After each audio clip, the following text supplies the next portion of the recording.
This is Matthew Cratter from Trade University, and today I want to talk about the well-known Bitcoin meme, losing your Bitcoin in a boating accident. You'll see this often on Twitter. What profits, what capital gains? I lost my Bitcoin in a boating accident. If this is something that you've been using in anything more than just a joking, meme-like way, you're definitely going to want to watch this video all the way to the end. So what does this mean? When people say it, what they're basically saying is, sorry, Mr. Government, I can't pay any capital gains taxes on my Bitcoin because I lost all of it in a boating accident. We've even heard Michael Saylor joke about this. What this really means, of course, is that I lost my Bitcoin private keys and no longer have access to them. Maybe my hardware wallet fell over the side of the boat and I didn't make a backup of my 12 or 24 words. But what I want to talk about in the video today, will this actually work as a realistic tax avoidance strategy?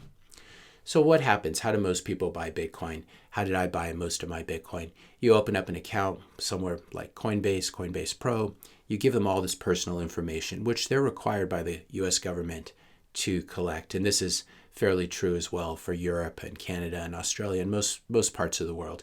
You give them your name, your home address, your driver's license, your social security number, maybe even a facial scan. I've been hearing. I opened up my Coinbase account many years ago, so I don't know what the current requirements are, but I've heard that they're even doing facial scans now, some of these brokers, some of these crypto exchanges, to match it with your driver's license, which is completely scary.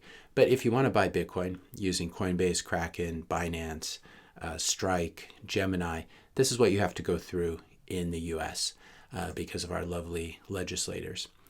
So having given Coinbase all of this personal information, you now use their platform to buy some Bitcoin.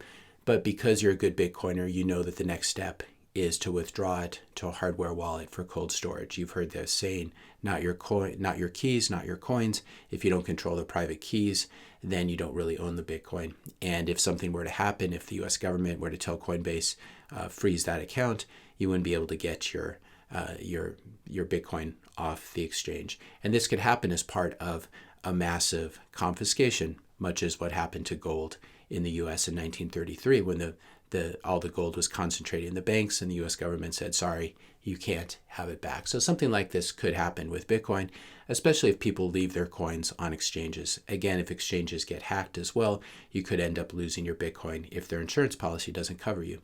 So I want to make it clear that withdrawing your Bitcoin, holding it to a hardware wallet is best practices. You want to put it into what's called cold storage, maybe using something like the Trezor, which is a hardware wallet, or using Blockstream Jade is another one that's a little bit cheaper.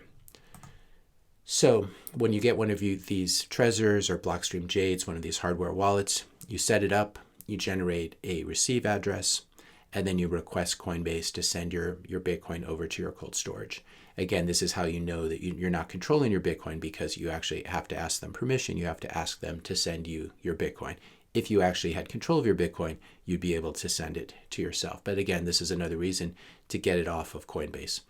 So now you have your Bitcoin on your Ledger or Trezor or Blockstream Jade. You have it in cold storage. You're bulletproof now, right? If the government just asks for taxes, you can just tell them, well, I lost my Bitcoin. I don't have access to it anymore. I want to show that there's a problem with this, which obviously this is a meme and a joke, but I find that a lot of people are taking it quite seriously and thinking that this is actually a strategy. So I want to show you the pitfalls to this, and then you can decide what you want to do for yourself.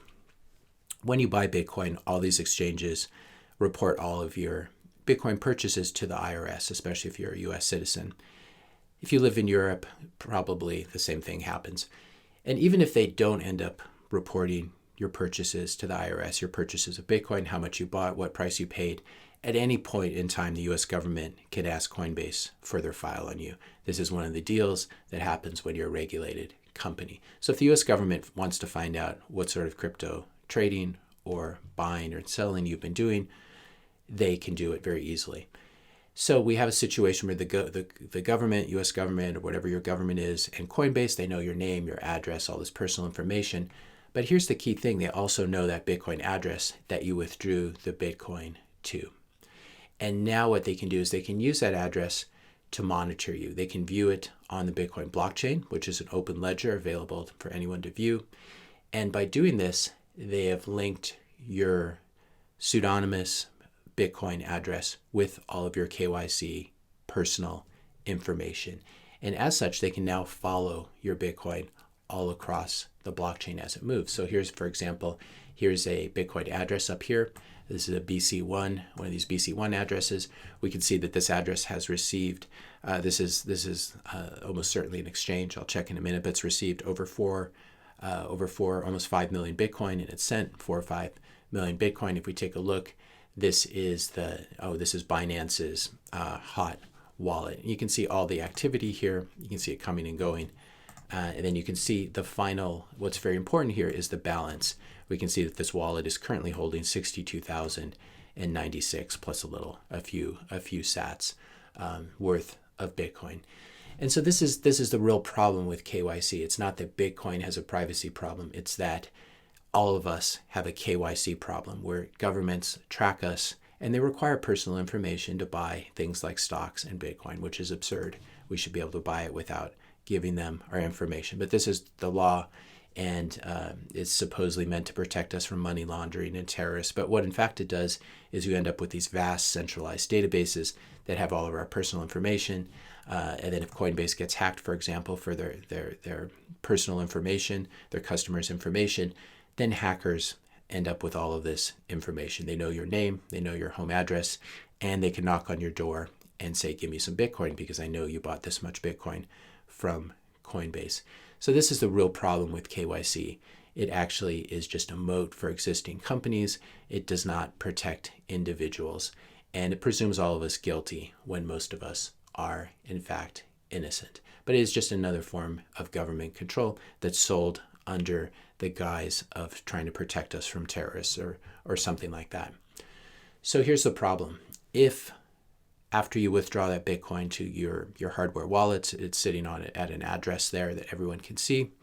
If you ever move that Bitcoin again, for example, to spend it, the government will then know that you still have your private keys and that you lied to them. You need private keys to move Bitcoin, and you just told the government that you lost your private keys, you lost your Bitcoin in a boating accident. But if you ever move it again, and they can set up programs, obviously, or robots to watch this, or bots, if you ever move it again, they will know that you lied to them and that you do have your private keys still. And then you're going to end up in prison with some prison buddies. What happens if you decide instead, I've often talked about, you don't want to sell your Bitcoin, you want to take a loan against it. Well, even if you do that, you will almost certainly have to move it to a new Bitcoin address, usually a multi-sig address for one of these Bitcoin loans, where you hold one key or one or two keys, and then a custodian, a lender holds one or two keys, some sort of a multi-signature setup like that. Again, if you move your Bitcoin to one of these multi-sig addresses, or if you move it anywhere, the government will know. Here's a life hack. Don't lie to the IRS. They're getting more and more sophisticated, and they might just be running some sophisticated software from Palantir. At least that's the rumor that I've heard. And Palantir crunches all the data in the world about everyone, and they know if you've been naughty, and they know if you've been nice, just like Santa Claus. So for this reason, for this combination of KYC plus the open nature of the Bitcoin blockchain, which is very good because we can audit supply, it's fully transparent. But the problem is when you combine that with KYC, you end up with a really nasty combination. Bitcoin boating accidents, this excuse does not work in most countries. And if you try it, you should be aware of what I've just told you and how KYC makes all of this available to the government. So what are some solutions to this? The long-term solution, the very clever solution, but the one that takes very low time preferences, is out-hodl the U.S. government and the IRS. So a government can't tax you if they no longer exist. Maybe the government that comes afterwards won't be as hostile and as into taxing. Pass on your Bitcoin to your children and grandchildren, and maybe you don't hope, you stay under the estate tax levels, which are still fairly high. So that's one solution. If you don't sell your Bitcoin, you don't have to pay capital gains on it. If the government comes out with an unrealized capital gains tax, this is a giant mess where they can tax you before you sell it. This is something we will tackle if it comes down the pike. But that would, of course, be a huge, huge problem. But for now, you only get taxed if you sell and if you have a profit. So there is a scenario where you just keep passing on your Bitcoin to your children and grandchildren, like a family heirloom. And then your grandchildren and great-grandchildren will hopefully be very grateful for the sacrifice that you made and for your foresight. Here's another idea. Leave the U.S. without paying an exit tax. An exit tax, basically they mark everything to market and you have to pay taxes on your assets above a certain level as if you had sold them. And at the highest level, I believe the capital gains tax for the exit taxes is 23-24%. If you leave the U.S. without paying an exit tax, you end up being sort of an international outlaw, and you have to hope that you don't get turned in by another government or by some private group that's hunting you down for the U.S. government. So this is a very scary scenario. I don't recommend doing this because you'll live the rest of your years in fear. You'll never be able to come back to the U.S. You probably won't even want to go through international airports because you'll get nabbed at some point, especially as we move toward a global surveillance state, which I believe is coming. What's another solution? I often hear people in my comments talking about just do a Coinjoin or do a coin mixing service. Unfortunately, this will not work either because a lot of people misunderstand Coinjoins. They provide forward-looking privacy so that you can spend your Bitcoin in a very private way or send it in a private way, but it doesn't provide backwards-looking privacy. KYC is forever. Once you link your identity to your coins, it's really there forever. Even if you close your Coinbase account and tell them to delete your information, at least in the US, they're still required by law to hold on to your information for something like 5 or 7 years. And even at that point, once they delete your information, or if they delete your information, it's already been reported to the US government. It's probably been sold to chain surveillance firms. Coinbase itself runs an internal chain surveillance firm that monitors the blockchain for the sort of stuff that we've been talking about. So unfortunately, Coinjoin is not a solution either. It's only forward-looking. It provides anonymous or pseudonymous outputs, equal outputs, and then you can spend those and people don't really know because everyone mixed their coins together whose belongs to whose. But unfortunately, this will not solve this KYC boating accident problem. The final solution itself comes with problems, but this is one way around it. You can buy some non-KYC Bitcoin to begin with. You find a way of doing it where you don't have to give your personal information to the exchange or to the counterparty to buy the Bitcoin. You just have to send in some fiat, and they let you buy Bitcoin and withdraw it. Of course, you can do this with an individual. Maybe you meet someone in a park with a bag of cash. That carries a lot of risks as well. But there are ways of doing it. Unfortunately, this is illegal in some countries and some jurisdictions. So do not try to buy non-KYC Bitcoin if it's against the law, and if you think you're going to get caught, of course. The current video streaming platform that we're on now does not like people talking about this sort of thing, which is one reason I haven't made videos about it. There are downsides as well to buying non-KYC Bitcoin. It's a lot more work.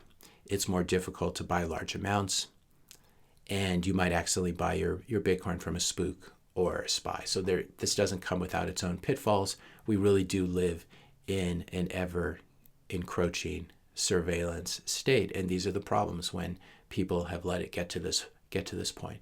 So if you're going to pursue non-KYC Bitcoin, you have to decide for yourself whether you think the risks and the difficulties outweigh, or the rewards outweigh the difficulties and risks.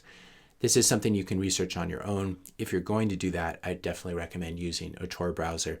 Tor browser may be being monitored now as well. It's not completely safe, we just have to assume, but it's better than leaking all of your information through a browser like the one I'm using now. People often make fun of me for using this kind of browser, but you know where I'm posting this video, so I don't think it really matters, at least for the purposes of this. But it is good to use something like the Tor browser, which you can download for free when you want to do a little more private internet searches.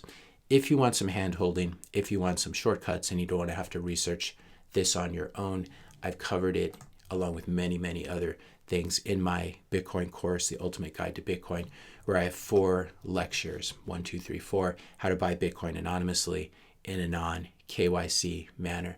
This is very involved. You can see there's more than an hour of video just on this subject, maybe an hour and a half.